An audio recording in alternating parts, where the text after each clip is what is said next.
கேரளாவிலிருந்து மனித கழிவுகளை தமிழக எல்லை பகுதியில் கொட்டுவதற்கு வந்த டேங்கர் லாரியை பொதுமக்கள் போலீசில் ஒப்படைத்தனர்.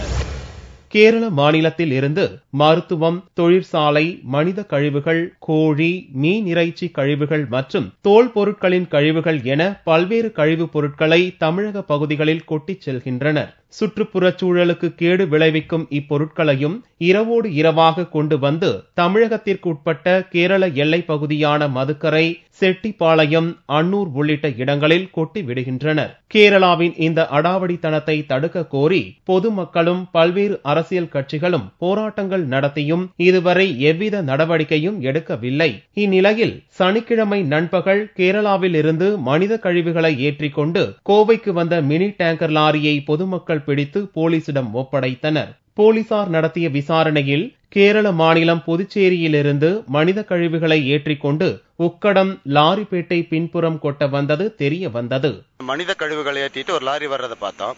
அதை பின்தொடர்ந்து வந்து லாரி டிரைவர்கிட்ட கேட்டு இது என்ன ஏற்றிட்டு வரீங்கன்னு கேட்டால் மனித கழிவு பாலக்காடு புதுச்சேரியில் ஏற்றிட்டு வரோன்னு சொன்னாங்க.